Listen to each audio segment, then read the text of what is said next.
Guys J4 Vlog కి స్వాగతం సుస్వాగతం. అసలు మ్యాటర్ వచ్చేసి ఏంటంటే మేము వచ్చేసి ఒక చాక్లెట్ మోడల్ అయితే బుక్ చేసినాం అనమాట. ఇప్పుడు దీంట్లో మనం వచ్చేసి చాక్లెట్ అయితే తయారు చేసి దీంట్లో చాక్లెట్ వేసి ఆ షేప్ అయితే వస్తుంది. దీన్ని అన్బాక్సింగ్ చేసేసి మనం వచ్చేసి చాక్లెట్ తయారు చేద్దాం. వీడియో క్రేజీగా ఉండబోతుంది. మీరు ఇంకా లైక్ చేసుకున్నట్టయితే లైక్ చేసుకుని ఇంకా సబ్స్క్రైబ్ చేసుకున్నట్టయితే సబ్స్క్రైబ్ చేసుకోండి. లేట్ చేయకుండా వీడియోని అయితే స్టార్ట్ చేసేద్దాం. గైస్ ఇప్పుడు దీన్ని అన్బాక్సింగ్ అయితే చేసేద్దాం.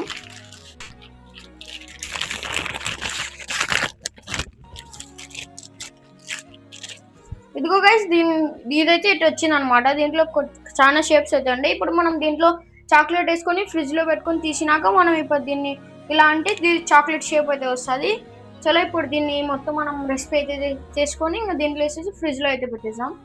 మనం ఇది తయారు చేసుకోవడానికి 2 ఓరియో బిస్కెట్స్ ఒక పాల ప్యాకెట్ అయితే కావాలి. ఇప్పుడు ఓరియో బిస్కెట్స్ మొత్తం పొడి పొడి అయితే చేసుకుందాం. 2 దాన్ని స్మూత్ గా అయితే చేసుకుందాం. ఇప్పుడు దాంట్లో కొంచెం పాలు వేసుకోవాలి. మనం మిక్స్ చేసుకునే దాన్ని అంతా మౌల్ వేసుకొని ఫ్రిడ్జ్ లో అయితే పెట్టుకోవాలి. 3 అవర్స్ తర్వాత అయితే కలుద్దాం. అవన్నీ ఫ్రీజ్ అయిపోతే అప్పుడు వచ్చేసి టేస్ట్ చేసి ఎలా ఉందో చెప్తా. 3 అవర్స్ తర్వాత ఫ్రిడ్జ్ లో నుంచి తీసేసి మొత్తం మౌల్ లో నుంచి అన్ని చాక్లెట్స్ అయితే తీసేద్దాం. చూడండి గైస్, మౌల్ లో నుంచి తీసాక చాక్లెట్స్ ఎంత పర్ఫెక్ట్ గా వచ్చాయో. గైస్ ఇప్పుడు వచ్చేసి దీన్ని అయితే టేస్ట్ చేద్దాం. నిజంగా చాక్లెట్స్ ఉన్నట్టే ఉన్నాయి గైస్. టేస్ట్ అయితే చాలా బాగుంది. మీరు ఇప్పటికీ లైక్ చేసుకున్నట్టయితే లైక్ చేసుకోండి.